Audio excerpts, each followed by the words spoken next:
Welcome students. Till now we have taken a few lessons. Today we proceed with the lesson Deep Water from Flamenco, written by William Douglas. These passages which we are going to study today are from his book of Men and Mountains.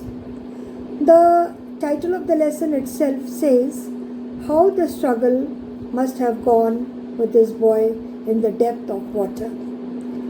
The lesson is about how the writer nearly drowns himself in a swimming pool as a young boy. The lesson moves around when he talks about his fear and water and how he overcomes it. There was a pool at YMCA in Yakima.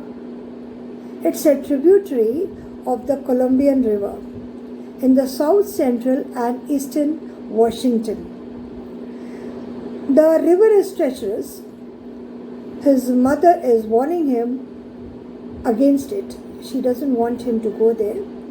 But the pool is safe and he wants to swim in that pool because he is very afraid of water. Actually, he doesn't want, but his mother wants him also, and he is taken there by his father. Though the shallow end is there, the water is not very deep, but the phobia of water takes him away. At the age of 3 or 4, he is taken to the beach by his father. Now what happens next?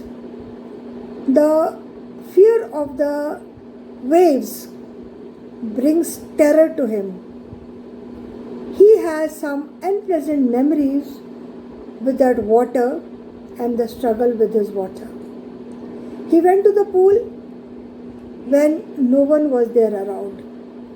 The writer says when nobody is around, he goes that time because he is not very smart, not very good at physics, and he is very skinny, very weak. So he doesn't want his skinny legs to be shown as a boy. And he went to the pool once.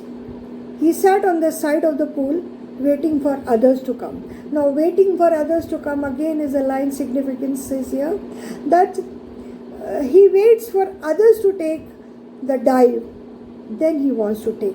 See, when as you must be also experiencing this in life, most of us do, when we are small, when the teacher calls the roll call during the oral examination. I'm talking about when we are small children. So what happens, what we say? Let the other child finish. Let the other one finish. Because we want to experience what will the child say, what mistakes he will do, how will the teacher correct him, and how will the teacher give response, then what will be the reply. So we want to gather experiences from others and then take a move. This is what is happening here. He wants to take a dive in the water when others finished. Then there came a big boy. See, the scene is moving now. And he is very good. He is a good looking boy. From far off he shouts, he yells at him, "Hi, skinny." He calls him skinny because he is slim. And before he responds, before he gives a reply, he picks him up and actually tossed him in the water. He tosses him in the water. And in that pool, when he comes down, the struggle starts. The struggle begins when he is down in the pool. 9 feet. But it seems to be, oh my God, like 90 for the writer. Because, see, phobia, fear of water. And he was feeling suffocated. Only his nose and eyes came out after a long struggle, but not his mouth. That means he's completely drenched in water. This is what is given on page number 24 and 25. We proceed to page number 26. I'll give you a few seconds to check out the page there because I've sent that in the WhatsApp message your text. Fine. The writer felt choked. He's feeling choking now. A great force was pulling him, and the water is really very forceful. When the water pulls you down, you can't even imagine how much pressure you feel. And he lost all his breath.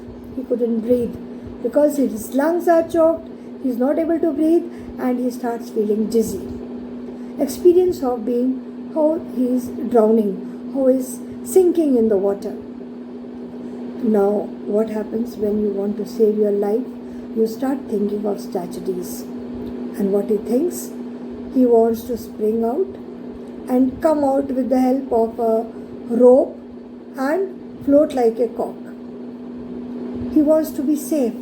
He wants to come out of that terror which has no control. He feels paralyzed. And the only proof is he is alive is that only his heart beat. His heart is beating, so he is experiencing that he is alive. And everywhere he is surrounded with water, nothing else. He jumps with all his force but fails to come out. He is not able to come out. And he looks for ropes. He looks for rope means he is thinking. There are no ropes in the water, but he is thinking. Looks here means he is thinking, imagining ropes, ladders, water wings, but only water around, nothing else. He's only imagining these things. See, your life is very precious, and when you want to save your life, you start imagining whatever comes to your mind. His arms are not moving. He has no movement in the arms. And he tries to call for help, but when you shout, when you are deep in the water, nobody can hear you. You feel that you are shouting, but the voice doesn't come out of the water. And what happens next? He is calling for his mother. When you are in trouble, you remember your mother. He is calling, but nothing is helping him. This is the struggle mentioned of a boy, and the writer is giving us his experience when he is drowning. Children will continue in the next lecture. These are the page number 24, 25 and 26 in your message. Please go through. If you have the textbook, fine. If you don't have, I have given you the pages. Fine, children. Thank you so much. And this was in short given you after finishing my online lecture. This I have described in short, and I think I have tried to cover the whole lesson like in divisions, but you will get the concepts of it. And worksheet, children, I'll paste it in the message itself. Thank you.